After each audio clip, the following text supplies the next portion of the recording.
Welcome to How to Cook That. I'm Reardon, and this week we are debunking fake hacks from across the internet, and there are some weird ones this week. Let's look at the first one that was sent in by Toby, Danae and Alexander, and they want to know, is this even possible, and can we trust the channel that it comes from? Well, let's take a look. Before I test this out, I want to ask you, would you even eat that dessert? It is called dessert tricks that only pastry chefs would know, which would imply that this is something you could serve at a restaurant.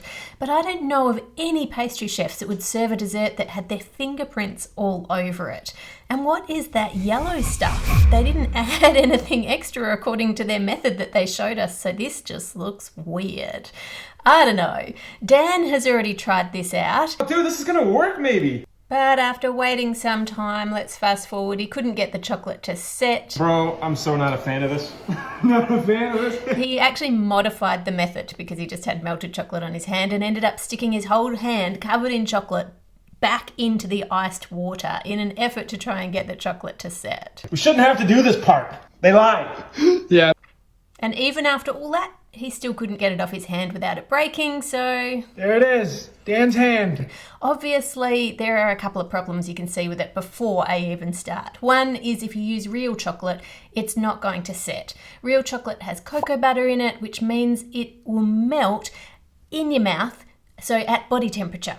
So trying to get it to set at body temperature is not going to work. And even if you've stuck your hand in that cold water, as soon as you put that chocolate on, which is hotter than the temperature of your body, it's just going to warm your hand back up again. And I'm predicting that won't work. So your only option then is to use fake chocolate or compound chocolate, which has vegetable fat in it and sets at a higher temperature. So that's what I'll try today. The other problem I can see in their video straight away is that when they pour the chocolate on over the hand, you can see in that clip, the chocolate goes all the way around the back of the fingers, all the way over the fingernails. But then in the very next shot, there's no chocolate on the back of the fingers because you wouldn't be able to get your hand out of that mold if it had gone around the back. So that looks more to me like they've actually stuck their hand into the chocolate, not poured the chocolate all over the hand. So let's try it, modifying the method from what they've said somewhat, because as you know, I like to give these hacks the best chance of working that we can. I put my hand into iced water. Oh, it's so cold it hurts.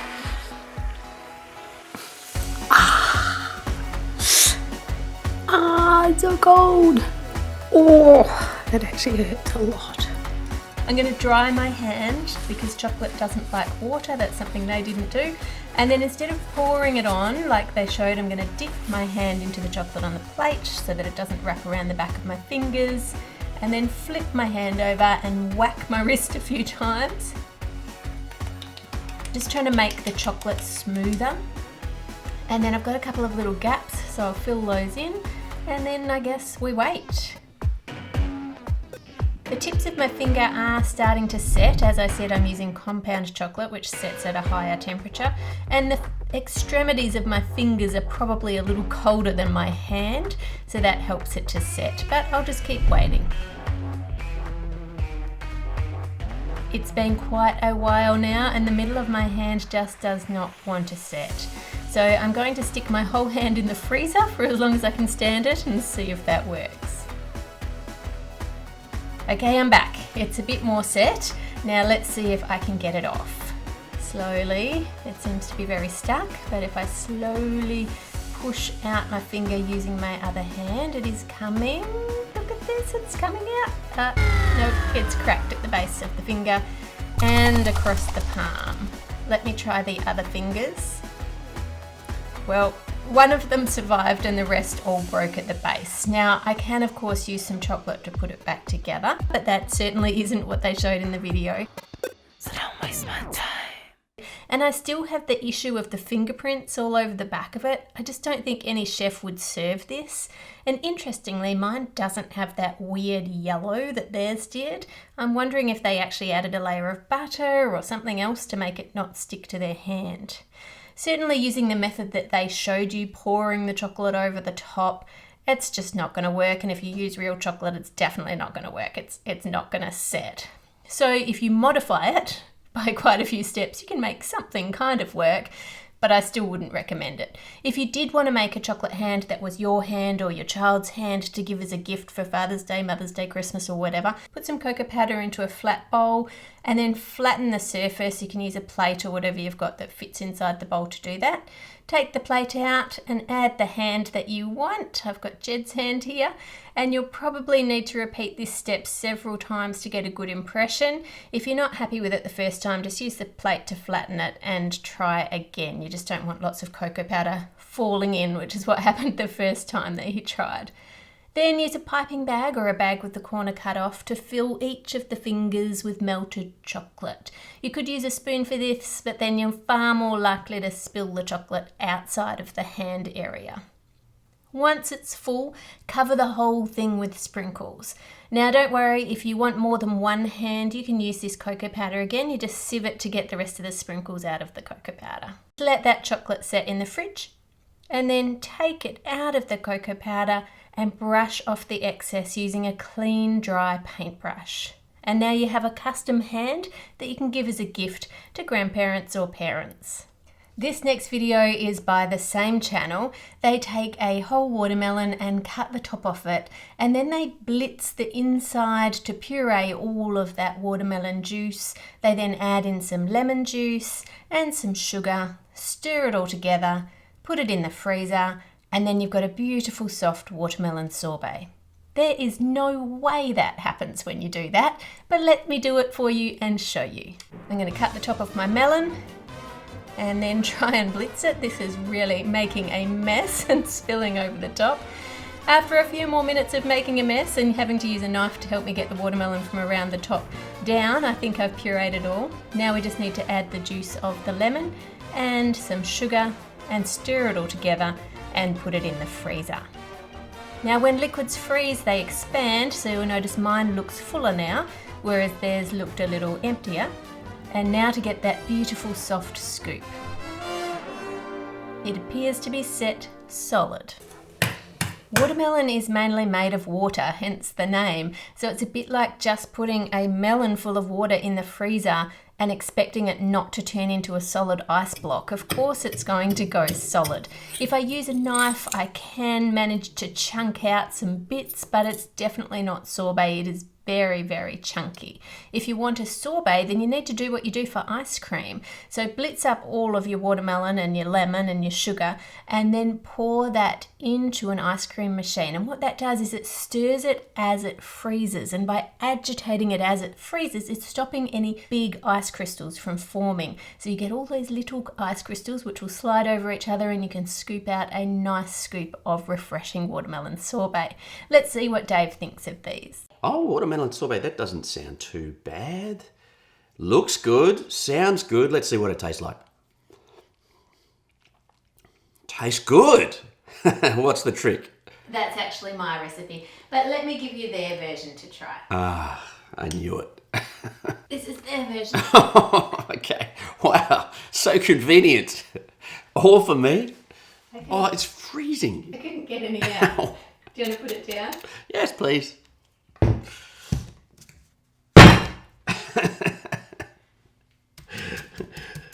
Do you need to serve one for each person at your dinner party? Well, that's been out of the freezer for about an hour now. Okay. Trying to get it to soften because it was solid.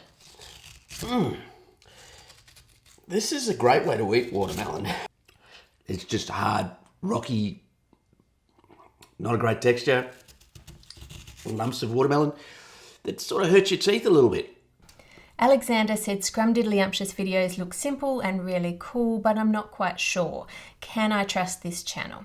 Well, in answer to that, I always say check the source, find out who made the channel, what's their motivation for making videos. The channel is run by a company called Media Partisans. The company was founded in 2014 in Germany by a couple of guys, and they started with a news website called heftig.co.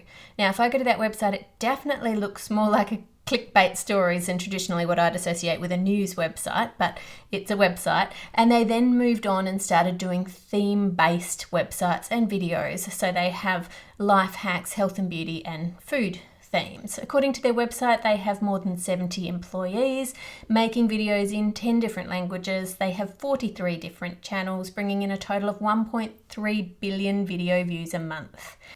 So can you trust their content? Well, that's really up to you now that you know that. We've just seen 2 recipe videos that don't work. They've also got lots of other recipes that do work, some of which they've just copied directly off other channels, like my giant Ferrero Rocher recipe. Developing new concepts and using your creativity takes time. Like, I remember trying to figure out how to do that crispy shell of the giant Ferrero Rocher and experimenting, putting ice cream cones in water and then in the oven and finding out that you could unfold them and then use that. Like, they just copied that directly. That took them no time at all to figure out. But as more and more creative people are just getting pushed off the platform by big media companies and content farms, they're not going to have anyone to copy.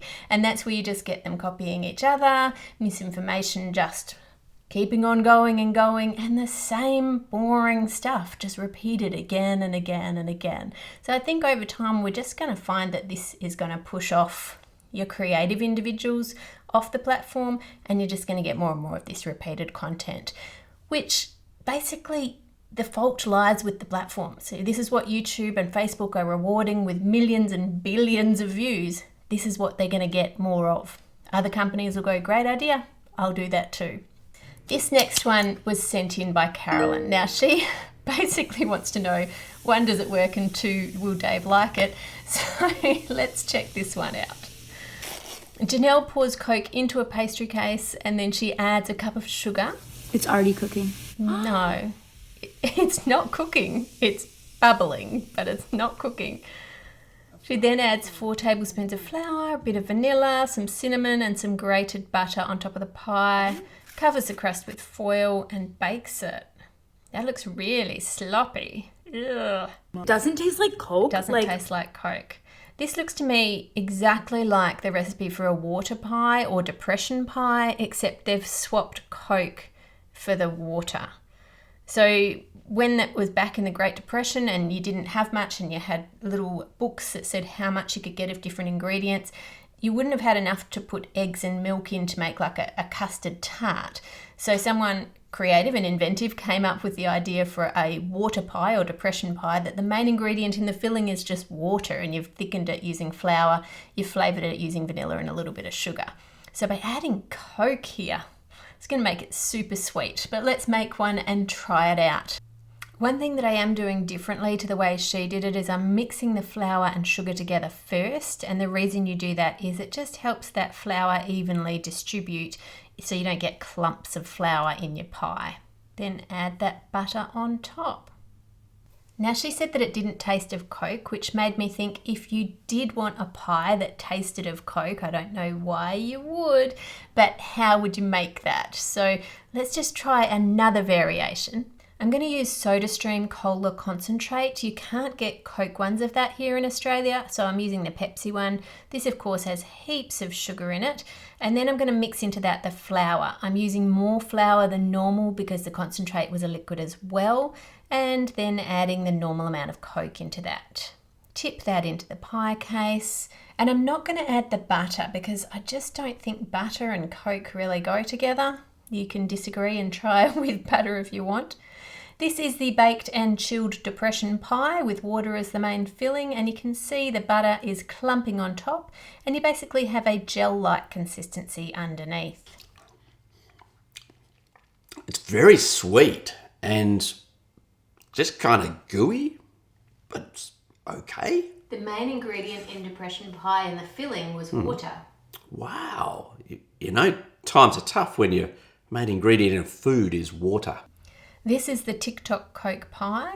I'll be interested to see what Dave thinks of that one. It seems to be a lot more liquidy. It probably needed more flour. That must be because of the higher sugar content.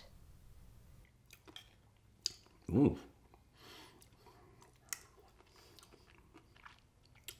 It's okay. It's a little bit like depression pie with a touch of a Coke crunch. Looks super weird. I got to ask the question, why would anybody make it? And lastly, the cola concentrate pie, which looks deceptively like it's chocolate, which it of course is not, which would be disappointing for me. It is also bubbled up and burnt on the edges of the tin, but the pie itself looks okay. That one tastes much more like Coke, and it's actually quite nicely presented and quite a nice texture. So, half decent. Is that one from TikTok? No, that one I made up. From Anne Reardon. But every slice of that is equivalent to having a 375ml can of Coke. So extremely healthy. Lots of caffeine, lots of sugar. Okay. This next one is from 5 Minute Crafts, and I first saw this when it was uploaded to Reddit, and I must admit I thought someone had done some creative editing on the end of it just to kind of accentuate how ridiculous the hacks are. Like, there's no way anyone would believe this. But then I searched on 5 Minute Crafts, and sure enough, I can confirm it is the original video that was uploaded to their channel. So check out this gardening hack. They take the seeds from a dragon fruit and put it inside a cactus.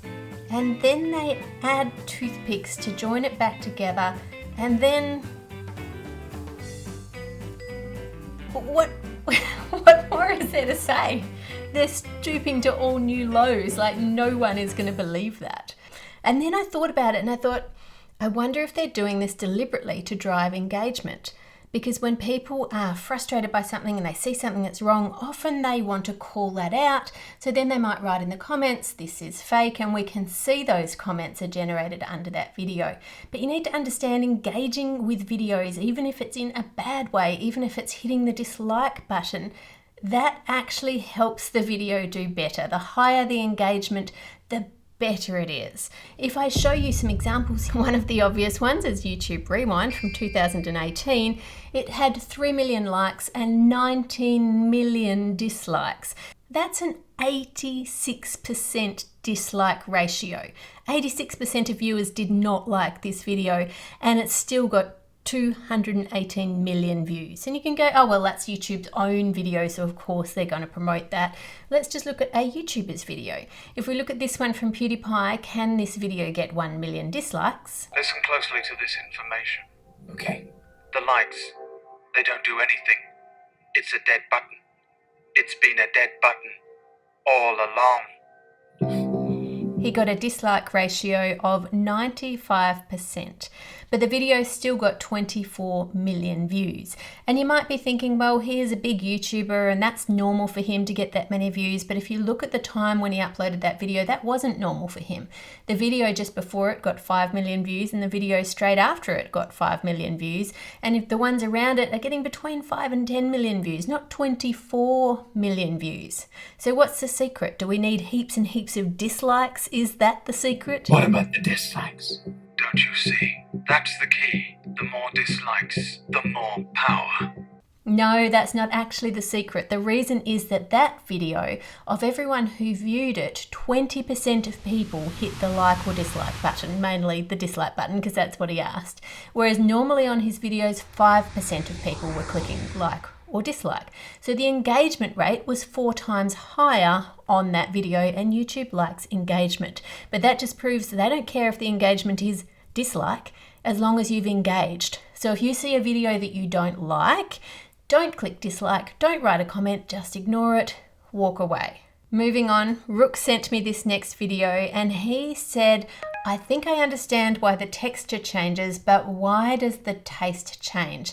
And he was talking about a video where someone tried carbonating milk. This has actually been tried by quite a lot of people on YouTube before. And let me give you a hint if you want to try this at home, which I do not recommend, and your SodaStream does not recommend. Only put a little bit of milk in the bottle, like a third of it down the bottom. If you fill it right to the top, well, have a look. Oh boy. Okay, I'm gonna try to take this out.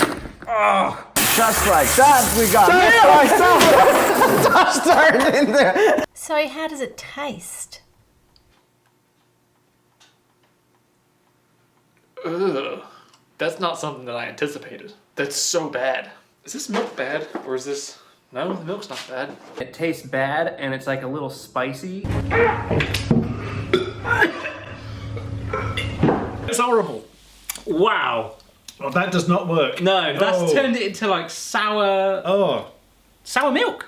Milk is mainly water, and when you carbonate water, you put the water in the container, and then you add carbon dioxide under pressure, it forces the carbon dioxide to dissolve into that water and it forms carbonic acid. Now that reaction is reversible, so when you release the pressure, that carbon dioxide bubbles back out of the water and you're left with the water again.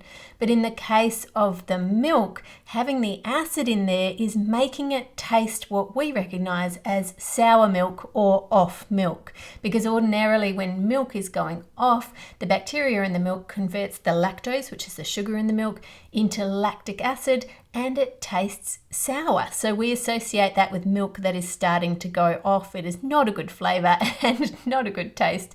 But Dave doesn't know any of this. He hasn't seen those other videos. So let's see what happens when he tastes it.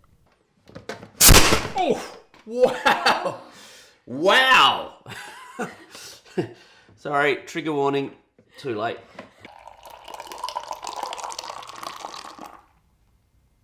It's like a frothy capper. All right. You sure you don't want to try this? I'm sure, you go. Oh, that is just wrong. Describe the flavour for us. Tingly, slightly fizzy, off milk. Nah. Oh, nah. I feel so mean, but you guys, you want Dave to taste things, so it kind of makes sense to get him to taste the carbonated milk. I also wanted to give a quick shout out to the lawyers who answered my question in the last debunking video. I wanted to know that if there was a hack that people had followed in the past and there was news stories showing that people had been seriously injured and the hack remained on YouTube on how-to videos, and then someone followed it and then they got injured, would YouTube be liable? Could you sue YouTube? And this was the overwhelming response. So the short answer to the question is no, you can't sue YouTube. There's two reasons why YouTube won't be liable for people posting really stupid content. One is the terms of service. You know, that contract that you didn't read when you signed up for YouTube? That basically absolves YouTube of all liability related to the videos. And the second reason is that infamous Section 230 of the Communications Decency Act, which provides some protection for website operators and platforms. Websites like YouTube cannot be held liable for the things that people are posting on it. So there you have it. YouTube can't be sued for dangerous content on their platform, even though they say content that encourages illegal or dangerous activities is not allowed on YouTube. Neither is content that risks serious physical harm or death.